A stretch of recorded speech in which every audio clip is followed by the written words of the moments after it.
ముఖ్యమంత్రి జగన్మోహన్ రెడ్డిని ఒంటరిగా ఎదుర్కోలేక చంద్రబాబు నాయుడు జనసేన బీజేపీతో అంటకాగుతున్నాడని మాజీ మంత్రి ఎమ్మెల్యే పేర్ని నాని విమర్శించారు.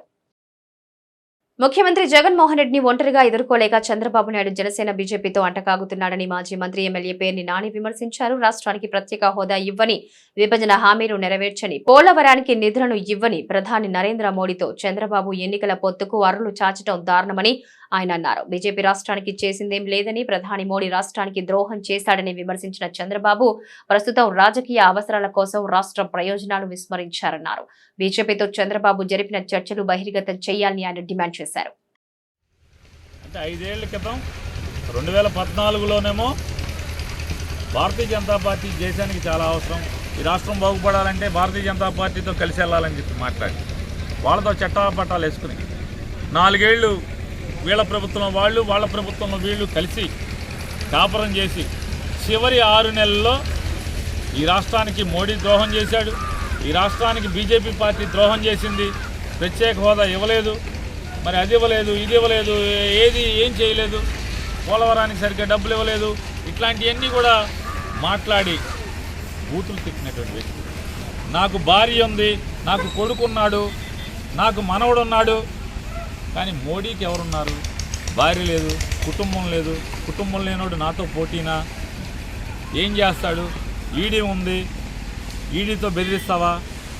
సిబిఐ ఉంది, సిబిఐతో బెదిరిస్తావా? నీ చేతనైంది నువ్వు చేసుకో. ఇన్ని మాట్లాడినటువంటి వ్యక్తి ఇవాళ మళ్ళీ భారతీయ జనతా పార్టీతో ఎందుకు కలిసి పోటీ చేయాలో రాజకీయ చర్చలు ఎందుకు నడుస్తున్నారు? ఈ రాష్ట్ర ప్రజలకి నువ్వు చెప్పాల్సిన అవసరం ఉంది. ఇవాళ భారతీయ జనతా పార్టీ కొత్తగా ఏం న్యాయం చేసింది?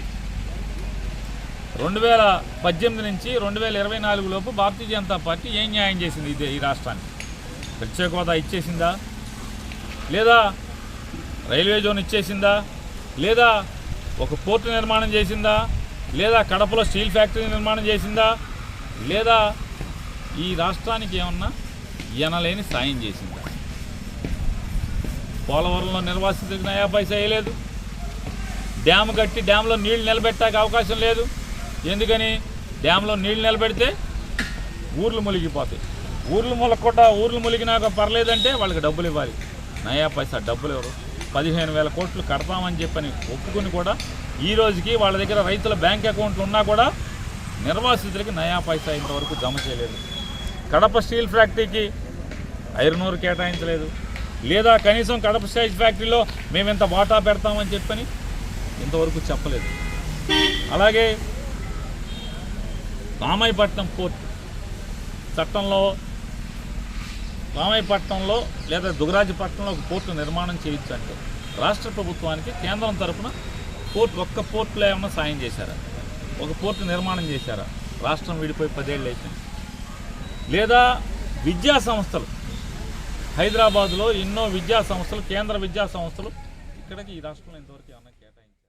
పట్టణ ప్రజలకు స్వచ్ఛమైన త్రాగునీరు అందించేందుకు అన్ని చర్యలు తీసుకుంటున్నట్టు వైసీపీ పెడన నియోజకవర్గ ఇన్ఛార్జి ఉప్పల రాము అన్నారు. రామరాజు పంట కాలువ పక్కనే ఉన్న పెడన పట్టణంలోని ఫిల్టర్ బెడ్ వైసీపీ నాయకులు, కౌన్సిలర్లతో కలిసి వైఎస్ఆర్ కాంగ్రెస్ పార్టీ నియోజకవర్గ ఇన్ఛార్జి ఉప్పల రాము పరిశీలించారు. ప్రజలకు త్రాగునీటిని శుద్ధి చేసే విధానాన్ని అడిగి తెలుసుకున్నారు. ఈ సందర్భంగా రాము మాట్లాడుతూ పట్టణ ప్రజలకు త్రాగునీరు అందించే ఫిల్టర్ బెడ్లు పాడైపోవడంతో వాటి స్థానంలో కొత్త ఫిల్టర్ బెడ్లు నిర్మించేందుకు జిల్లా కలెక్టర్తో మాట్లాడి గ్రాంట్ విడుదల చేయించినట్టు తెలిపారు. ఈ కార్యక్రమంలో మున్సిపల్ ఇన్ఛార్జి కమిషనర్ యేసుబాబు, పలు వార్డుల కౌన్సిలర్లు, వైసీపీ పట్టణ కన్వీనర్ బండారు మల్లి, పట్టణ సచివాలయ కన్వీనర్ మతిన్ ఖాన్, నాయకులు, కార్యకర్తలు తదితరులు పాల్గొన్నారు.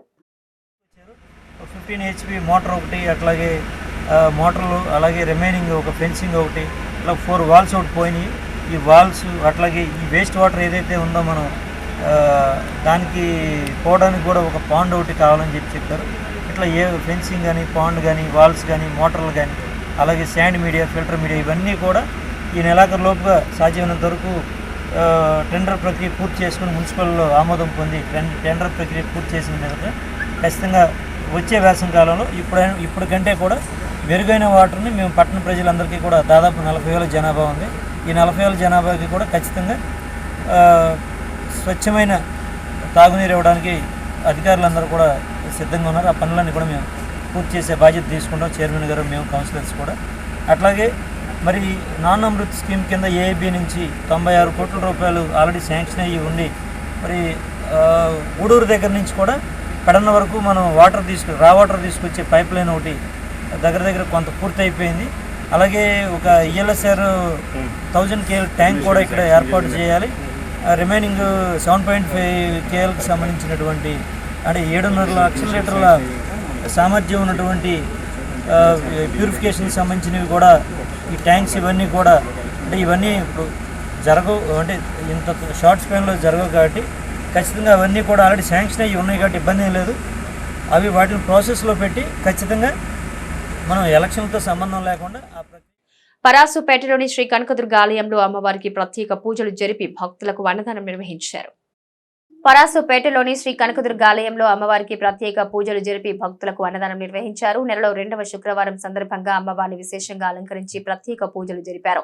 అనంతరం అన్నదానం జరిపారు. పెద్ద సంఖ్యలో భక్తులు భక్తి శ్రద్ధలతో పాల్గొన్న కార్యక్రమాన్ని ఆలయ నిర్వాహకుడు చప్పడి రామకృష్ణ పర్యవేక్షించారు.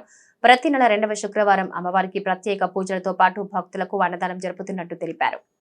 శ్రీ కనకదుర్గమ్మ అమ్మవారు ఆలయం వద్ద ప్రతి నెల 2వ శుక్రవారం నాడు 2015 సంవత్సరంలో 2వ శుక్రవారం నాడు ప్రతి నెల 2వ శుక్రవారం అన్నసమారాధన కార్యక్రమం బిగిన్ చేస్తాం జరిగినది. అదేవిధంగా అన్నసమారాధన కార్యక్రమానికి 50 మంది భక్తులు వచ్చి ఈ అన్నసమారాధన తీర్థప్రసాదాలని ప్రతి ఒక్కరూ స్వీకరించాలని కోరుకుంటున్నాము. అదేవిధంగా 10వ వార్డు వాలంటీర్లు మన చిలకలపూడి సిఏ గారు, పేరు నాని గారు, పేరుని కృష్ణమూర్తి కిట్టు గారు, అదేవిధంగా మన 10వ వార్డు కౌన్సిలర్ భాషా గారు, వాళ్ళు ఎన్నో సేవలు పరాసుపేట శ్రీ కనకదుర్గమ్మ అమ్మవారి గుడికి అందిస్తూ నోబుల్ కాలేజ్ వ్యవస్థాపకుడు నోబుల్ 214వ జయంతి సందర్భంగా కాలేజీలో ఫుడ్ ఫెస్టివల్ ఘనంగా నిర్వహించారు. నోబుల్ కాలేజీ వ్యవస్థాపకుడు నోబుల్ 214వ జయంతి సందర్భంగా కాలేజీలో నోబుల్ చారిటీ డే పేరిట ఫుడ్ ఫెస్టివల్ ఘనంగా నిర్వహించారు. ఈ సందర్భంగా వివిధ ఆహార పదార్థాలను విక్రయించారు. దీనిపై వచ్చిన ఆదాయాన్ని పేద విద్యార్థులకు స్కాలర్షిప్లుగా అందజేస్తామని ప్రిన్సిపల్ ఎర్నెస్ట్ తెలిపారు. College women empowerment cell chairman Mridula ఆధ్వర్యంలో ఈ కార్యక్రమాన్ని నిర్వహించారు. ఈ సిటీ కేబుల్ ద్వారా నేను ఈ విధంగా అందరితో మాట్లాడటానికి అవకాశం ఇచ్చినటువంటి సిటీ కేబుల్ యాజమాన్యానికి నా కృతజ్ఞతలు తెలియజేసుకుంటున్నాను. ఈరోజు నోబుల్ చారిటీ డే నోబుల్ కాలేజీలో ఫిబ్రవరి 9వ తారీఖు ప్రతి సంవత్సరం నోబుల్ చారిటీ డే స్పోర్ట్స్ డేగా కండక్ట్ చేస్తాం. ఏంటంటే ఈరోజు అకేషన్ యొక్క స్పెషాలిటీ ఏంటంటే విశిష్టత ఏంటంటే నోబుల్ గారు రెవరెండ్ రాబర్ట్ టర్లింగ్టన్ నోబుల్ ఈ కాలేజీని స్థాపించినటువంటి నోబుల్ స్కూల్గా 1843లో స్టార్ట్ చేసినటువంటి రెవరెండ్ రాబర్ట్ టర్లింగ్టన్ నోబుల్ గారు బర్త్డే ఈ రోజున ఫిబ్రవరి 9వ తారీఖు. దాన్ని పురస్కరించుకొని విమెన్ ఎంపవర్మెంట్ సెల్ అని మా నోబుల్ కాలేజీలో ఒక సెల్ ఉంది. ఆల్ విమెన్ స్టాఫ్ దానిలో యాక్టివ్గా ఉంటారు. వారందరూ ఈ నోబుల్ చారిటీ డే అని పెడతారు. We conduct food festival and other things, we cell other things including lottery also. ఈ అన్నిటి ద్వారా వచ్చినటువంటి సొమ్ముతో ఆ మనీతో పేద మెరిటోరియస్ పూర్ అండ్ మెరిటోరియస్ స్టూడెంట్స్కి స్కాలర్షిప్ ఇస్తారు. 10 మంది స్టూడెంట్స్ని సెలెక్ట్ చేసుకొని పూర్ అండ్ మెరిటోరియస్ బాగా చదివే వాళ్ళ ట్రాక్ రికార్డు ఫస్ట్ సెమ్ నుంచి ఫస్ట్ ఇంటర్ నుంచి వాళ్ళు ఎలా చక్కగా చదువుతారో వాళ్ళ టీచర్లు ఇచ్చేటటువంటి విట్నెస్ ద్వారా వాళ్ళకి మరి స్కాలర్షిప్ ఇస్తారు. నా పేరు డాక్టర్ మంజులా శ్రీవేణి. నేను ఉమెన్ ఎంపవర్మెంట్ సెల్ కోఆర్డినేటర్గా పనిచేస్తున్నాను. డాక్టర్ శాంతి గారు అసిస్టెంట్ కోఆర్డినేటర్గా పనిచేస్తున్నారు. ప్రతి సంవత్సరం కూడా మేము నోబుల్ కాలేజీ వ్యవస్థాపకులైనటువంటి డాక్టర్ టర్లింగ్టన్ నోబుల్ గారి బర్త్డే యానివర్సరీ సందర్భంగా మేము డిఫరెంట్ స్టాల్స్ లేడీస్ స్టాఫ్ అంతా కూడా పెట్టి వాటి ద్వారా వచ్చినటువంటి మనీని ఫండ్ రైజ్ చేసి ప్రతి సంవత్సరం కూడా పూర్ అండ్ మెరిటోరియస్ స్టూడెంట్స్కి విద్యార్థులకి మేము స్కాలర్షిప్లుగా కొంత అమౌంట్ని ఇస్తాము. కాబట్టి ఈ సంవత్సరం కూడా 10th బర్త్డే యానివర్సరీని జరుపుకుంటున్నాము. కనుక ఈ యొక్క కార్యక్రమాన్ని నిర్వహించినటువంటి ప్రిన్సిపల్ గారికి ధన్యవాదాలు తెలుపుకుంటున్నాను. దీన్ని స్టార్ట్ చేసినటువంటి తంటేపూడి కవిత గారికి ధన్యవాదాలు తెలుపుకుంటున్నాను. మా colleagues, teaching staff, non teaching staff అందరూ కోఆపరేషన్తో అండ్ ఇంక్లూడింగ్ స్టూడెంట్స్ కోఆపరేషన్తో ఇవన్నీ జరుపుకుంటున్నాము. ఆయన యొక్క 214వ జన్మదిన సందర్భంగా మరి స్థానిక మచిలీపట్నంలో నోబుల్ కళాశాల అలాగే అనుబంధ సంస్థల ఆధ్వర్యంలో ఈ రోజున మరి యువకుల కొరకు అలాగే ఒక చారిటీ ఫండ్ రైజ్ చేయడం కోసం ఒక ఫుడ్ ఫెస్టివల్ లాగా ఏర్పాటు చేయడం జరిగింది. ఈ చారిటీ ఫెస్టివల్ ద్వారా వచ్చే ఆ అమౌంట్ అంతటినీ కూడా మరి పేద విద్యార్థులు ఎవరైతే ఉన్నారో, ఫీజులు కట్టలేని విద్యార్థులు ఎవరైతే ఉన్నారో వాళ్ళ ఫీజులు కట్టడం కోసం వినియోగించడం చాలా అభినందనీయం. మరి ఈ కార్యక్రమాన్ని చేపట్టిన మరి ప్రిన్సిపల్ ఎర్నెస్ట్ గారు కానీ, శాలిని మేడం, అలాగే శాంతి మేడం కానీ, ఈ బృందం అంతా, మంజుల గారు, వీరందరూ కూడా ఇలాంటి మంచి కార్యక్రమాన్ని చేసి పేదల కొరకు, పేద విద్యార్థుల కొరకు ఏదైతే నోబుల్ దొరగారు మరి ఇక్కడికి వచ్చి ఇన్ని వేల మైళ్ళ దూరం వచ్చి ఇక్కడ కళాశాలను ఏర్పాటు చేసి విద్యనందించి ఇక్కడ పేదలకు ఎలాగైతే ఆయన ఉపయోగపడ్డారో అలాగే వీరు కూడా అదే స్ఫూర్తితో ఇలాంటి కార్యక్రమాన్ని నిర్వహించడం కూడా మేము ఎంతగానో అభినందిస్తూ రాబోయే రోజుల్లో మరింతగా నోబుల్ కళాశాల ఆధ్వర్యంలో పేద విద్యార్థుల కొరకు కృషి చేయాలని చెప్పేసి ఈ సందర్భంగా లయన్స్ క్లబ్ మూల నిధి ద్వారా 100 మంది పేదలకు నిత్యావసర వస్తువుల కిట్లను క్లబ్ ప్రతినిధులు పంపిణీ చేశారు. లయన్స్ క్లబ్ మూల నిధి ద్వారా 100 మంది పేదలకు నిత్యావసర వస్తువుల కిట్లు క్లబ్ ప్రతినిధులు పంపిణీ చేశారు. పోతేపల్లిలో Machilipatnam imitation jewellery park association హాల్లో జరిగిన ఈ కార్యక్రమంలో లయన్స్ జిల్లా governor N Shankar Gupta LCIF emergency grant ద్వారా వచ్చిన నిధులను నిత్యావసర కిట్స్ రూపంలో అందజేశారు. ఈ కార్యక్రమంలో లయన్స్ క్లబ్ అధ్యక్ష కార్యదర్శులు G Sivaprasad, P Prabhakar Rao, programme committee chairman G Ram Brahmam తదితరులు పాల్గొన్నారు. 210 దేశాల్లో ఈ ఆర్గనైజేషన్ పనిచేస్తాం. అట్లాంటి ఆర్గనైజేషన్లో చక్కగా ఈ క్లబ్బులన్నీ పెట్టి ప్రపంచవ్యాప్తంగా 200 దేశాల్లో ఇట్లాంటి క్లబ్బులు పెట్టి సమాజానికి సేవ చేస్తుందంటే ప్యారలల్గా ఎంత సేవ జరుగుతుందో మీరు అర్థం చేసుకోండి. ప్రపంచవ్యాప్తంగా ప్యారలల్గా ఒక క్లబ్ నుంచి ఎంత సర్వీస్ జరిగితే అన్ని దేశాల్లో ఇట్లా ఎంత సర్వీస్ జరుగుతుందో ఆలోచించండి. అట్లా చేస్తూ క్లబ్బుల్ని డెవలప్ చేస్తూ, నాయకులను డెవలప్ చేస్తూ, మరి ఆర్గనైజేషన్ పరంగా క్లబ్బులు వచ్చినాయి, డెవలప్ చేసినా కానీ డబ్బులు లేకుండా, మరి మొమ్మగారు లేకుండా క్లబ్బు మరి 15 సంవత్సరాల నుంచి అన్నీ ఆయనే చూసుకుంటున్నాడంటే ఎంత స్ట్రాంగ్గా చూస్తున్నాడో అర్థమవుతుంది. అట్లా లయన్స్ క్లబ్ LCF అంటే లయన్స్ క్లబ్ ఇంటర్నేషనల్ ఫౌండేషన్ అని ఒక నిధి, ద్రవ్య నిధి ఒక సంస్థను పెట్టారు. లయన్స్ క్లబ్ ఆర్గనైజేషన్ ఎలాగో ఇట్లాంటి ద్రవ్య నిధి కూడా ఉంటేనే ఈ క్లబ్కి సపోర్ట్ ఇవ్వగలం, సమాజానికి సపోర్ట్ ఇవ్వగలనే ఉద్దేశంతో ఏం చేశారంటే క్లబ్బులు నడుస్తున్నాయి. ఓకే, వాళ్ళ శక్తి ఎంతవరకు ఉంటుంది అంతే ఉంటుంది. 2 ముక్కలు చెప్పాలి, మీకు అతిశక్తిగా ఉంటుందేమో కానీ ఈ లయన్స్ క్లబ్ అంటే ఇవాళ జరుగుతున్న సంఘటనకి తెనాలి రామకృష్ణ అనే సినిమాకి అవినాభావ సంబంధం ఉంది. అది ఒక వ్యక్తికి చెప్పాను, చాలా బాగుంది అది చెప్పండి అన్నారు. కారణం ఏంటంటే ఈ foundation trust, Lions international foundation trust నుంచి మరి ఈ న్యాచురల్ కెలామిటీస్కి ఇచ్చేటువంటి ఫండ్ మా ప్రీతమ గవర్నర్ గారు ఈ ప్రాంతంలో మనకు జరిగిన వరద ఇబ్బందులకి ఆయన లెటర్ రాసి తెప్పించారు ఈ ఫండ్ని. అది ఎలా వస్తుందంటే అది సవ్యంగా ఆయన చెప్తారు, నేను 2 ముక్కలు చెప్తున్నా. మనం సభ్యుడైన తర్వాత ఈ ఫౌండేషన్ ట్రస్ట్కి మెంబర్షిప్ అవ్వాలి. MJF అంటే మెల్విన్ జోన్స్ ఫెలో. ఆ మెల్విన్ జోన్స్ ఫెలో $100 కట్టాలి. ఆ $1000 కడితే ఇది ఆ ఫండ్ ఇలా కట్టిన వాళ్ళంతా కూడా చేరినప్పుడైతే 25 ఏళ్ళు అంటే 30 ఏళ్ళ వయసు ఉంటుంది నాకు. రామబ్రహ్మం గారు చాలా బలవంతంగా చేశాడు. ముఖ్యంగా రోడ్డు గోల్డ్ పరిశ్రమలో రామబ్రహ్మం గారు ఉంటే మాకు చాలా అదృష్టం.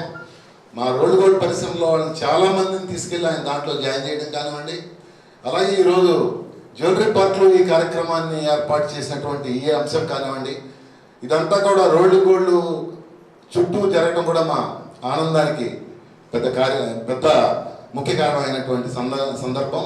మరి అట్లాగే దాదాపు 30 సంవత్సరాల వయసులో మాలాంటి వాళ్ళం దాదాపు 30 మంది ఆయన టీంలో మేము చేరాం. చాలా పొగరుగానో గర్వంగానో అహంకారంగానో ఉండేటువంటి మా మనస్తత్వాల్ని ఎన్నో సేవా కార్యక్రమాల ద్వారా ఎన్నో ఐ క్యాంప్స్ ద్వారా ఆయన వెనకాల మేము వెళ్ళి చాలా పెద్ద వయసు ఉన్నటువంటి ముసలి వాళ్ళని ఎత్తుకుని తీసుకెళ్లే క్రమంలో వాళ్ళని బస్సు ఎక్కించి తాడేపల్లిగూడెం పాలకొల్లు కానీ ఎన్నో ప్రాంతాలకు వాళ్ళని పంపించే క్రమంలో వాళ్ళని చూసినప్పుడు మేము ఇటువంటి బాధలు పడేవాళ్ళు కూడా ఉన్నారా అని చెప్పి మేమందరం కూడా మా టీం చాలా మంది ఉన్నాం. అప్పటి నుంచి మాలో ఒక మంచి తత్వం అలవర్చడానికి కారణమైన మాజీ ప్రధాని పివి నరసింహారావుకు భారతరత్న ప్రకటించడం పట్ల మచిలీపట్నం బార్ అసోసియేషన్ హర్షం వ్యక్తం చేసింది. మాజీ ప్రధాని పివి నరసింహారావుకు భారతరత్న ప్రకటించడం పట్ల మచిలీపట్నం బార్ అసోసియేషన్ హర్షం వ్యక్తం చేసింది. ఈ సందర్భంగా అసోసియేషన్ హాల్లో జరిగిన కార్యక్రమంలో పివి చిత్రపటానికి పలువురు పూలమాల వేసి ఘనంగా నివాళులర్పించారు. ఈ సందర్భంగా వక్తలు మాట్లాడుతూ పివి నరసింహారావు తన అపూర్వ మేధాశక్తులతో అనేక సమస్యలు పరిష్కరించి అత్యంత కీలకమైన మహోన్నతమైన ఆర్థిక సంస్కరణలు నిర్ణయాలతో భారతదేశాన్ని అన్ని రంగాల్లో ఉన్నత స్థాయిలో నిలిపారన్నారు. నేటికి విశ్వవ్యాప్తంగా అపర చాణక్యునిగా సముచిత న్యాయ కోవిదులుగా కీర్తించబడుతున్న పివి నరసింహారావుకి మన భారతదేశ అత్యున్నత కీర్తి పురస్కారం భారతరత్న పురస్కారం లభించడం హర్షణీయమన్నారు. ఈ కార్యక్రమంలో బార్ అసోసియేషన్ అధ్యక్ష కార్యదర్శులు తంగళ హరిబాబు, రఘు, పుప్పాల ప్రసాద్, పి ఫణికుమార్, పలువురు న్యాయవాదులు పాల్గొన్నారు. భారతదేశానికి ఆర్థిక సంస్కరణలు తెచ్చిన రూపశిల్పి అయిన స్వర్గీయ పివి నరసింహారావు గారికి ఈరోజు కేంద్ర ప్రభుత్వం ప్రధాని నరేంద్ర మోడీ గారు భారతరత్న అవార్డుతో మరి ఆయన చేసిన సేవలను గుర్తించి ఇవ్వడం చాలా హర్షించదగిన విషయం. ఎన్నో ఏళ్లుగా మరి తెలుగు ప్రజలందరూ కూడా పివి నరసింహారావు గారికి భారతరత్న ఇవ్వాలి అనే డిమాండ్ మరి కేంద్ర ప్రభుత్వం ముందు ఉంచారు. ఇవాళ ముఖ్యంగా మరి పివి నరసింహారావు గారు మన దేశానికి ఎన్నో ఆర్థిక సంస్కరణలు చేసి ఆయన చేసిన ఆర్థిక సంస్కరణల ద్వారా నేటికి కూడా మన దేశం ముందు అడుగులో ఉంది. ఇవాళ ప్రపంచ దేశాల్లో మరి ఆయన్ని స్మరించుకునే విధంగా కేంద్ర ప్రభుత్వం ఈరోజు భారతరత్న ఇచ్చి మరి ఎంతో ప్రోత్సహించి తెలుగువాడికి ఇంత గుర్తింపు ఇచ్చిన కేంద్ర ప్రభుత్వానికి అలాగే ప్రధాని నరేంద్ర మోడీ గారికి కూడా కృతజ్ఞతలు, ధన్యవాదాలు తెలియజేస్తున్నాం. భారతరత్న అవార్డు ఇవ్వటం మన ఇవాళ భారతదేశం అంతా గర్వించదగ్గ విషయం. పివి నరసింహారావు గారు అంటే ఒక న్యాయవాది, మహా చాణక్యుడు, బహుభాషా కోవిదుడు. ఆయన చేయని సంస్కరణలు లేవు భారతదేశంలో. ఆయన చేసిన ప్రతిదీ ఇవాళ నిలబడిందంటే భారతదేశం ఆ సంస్కరణల వల్లే. మన పివి నరసింహారావు ఆంధ్రప్రదేశ్ వాస్తవ్యులు అవడం మనకెంతో గర్వకారణం. మరి పివి నరసింహారావు గారి చరిత్ర చాలా అందరూ చెప్పుకునే గొప్ప చరిత్ర అయింది. ఉమ్మడి ఆంధ్రప్రదేశ్కి మన పివి నరసింహారావు జన్మించడం మన అందరం ఆంధ్రప్రదేశ్ తరపున మనం ఎంతో గర్వించదగ్గ విషయం. కానీ పివి నరసింహారావు గురించి చెప్పాలంటే తెలుగు ప్రధానిగా పివి నరసింహారావు గారు ఎన్నుకోబడతాం. అదేవిధంగా ఆయన తీసుకొచ్చిన సంస్కరణలు ఇవాళ మనం ఐటీ క్యారిడార్ కానీ గ్లోబలైజేషన్ కానీ వారు ప్రవేశపెట్టినయే ఇవాళ మనం ఇంత అనుభవించగలుగుతున్నాం. ఆయన ప్రవేశపెట్టిన ఎన్నో టెక్నాలజీకి సంబంధించినవి ఇవాళ భారతదేశం ఇంత ముందుకెళ్ళగలిగింది. అదేవిధంగా పివి నరసింహారావు గారు సంస్కరణలు కానీ ఆయన రాజకీయ చతురత కానీ చాలా అంత బాగుండేది. అదేవిధంగా బహుభాషా కోవిదుడు కూడా ఆయన. అదేవిధంగా మన మాజీ ప్రధానమంత్రి అయిన వాజ్పేయి గారికి గురువు గారు పివి నరసింహారావు గారు. ఆయన వంటి వ్యక్తికి భారతరత్న ఇవ్వటం ఈ కేంద్ర ప్రభుత్వం చాలా హర్షణీయం. ఆయన న్యాయవాది అవ్వటం కూడా మా న్యాయవాదులందరికీ ఎంతో సంతోషదాయకం. అదేవిధంగా ఈ మచిలీపట్నం బార్ అసోసియేషన్ తరపు నుంచి వారికి ఘనంగా నివాళులు అర్పించి ఇస్తున్నాము. అదేవిధంగా భారతరత్న ప్రకటించిన కేంద్ర భరత హరిత ఉద్యమ పితామహుడు ఎంఎస్ స్వామినాథన్కు భారతరత్న పురస్కారం లభించడం హర్షదాయకమని మాజీ ఉపసభాపతి మండలి బుద్ధప్రసాద్ అన్నారు. భారత హరిత ఉద్యమ పితామహుడు ఎంఎస్ స్వామినాథన్కు భారతరత్న పురస్కారం లభించడం హర్షదాయకమని మాజీ ఉపసభాపతి మండలి బుద్ధప్రసాద్ అన్నారు. స్వామినాథన్ ఫౌండేషన్ ద్వారా దివిసీమ తీర ప్రాంతాల అభివృద్ధికి, మడ అడవుల పెంపకానికి స్వామినాథన్ ఎంతో కృషి చేశారని, మిత్సుబిషి సంస్థ ఆర్థిక సహాయంతో స్మార్ట్ విలేజ్ ప్రోగ్రాం కింద సొర్లగొంది, నాలి, మంగళాపురం గ్రామాల అభివృద్ధికి వారు బాటలు వేశారన్నారు. 2017 ఆగస్టులో ఆనాటి ముఖ్యమంత్రి నారా చంద్రబాబు నాయుడు సమక్షంలో ఎంఎస్ స్వామినాథన్ ఈ కార్యక్రమాన్ని విజయవాడలో ప్రారంభించారని బుద్ధప్రసాద్ గుర్తు చేశారు. ఉద్యమానికి పితామహుడిగా పేరుకొన్న శ్రీ ఎంఎస్ స్వామినాథన్ గారు కూడా భారతరత్న పురస్కారం ఇవ్వటం చాలా ఆనందదాయక విషయం.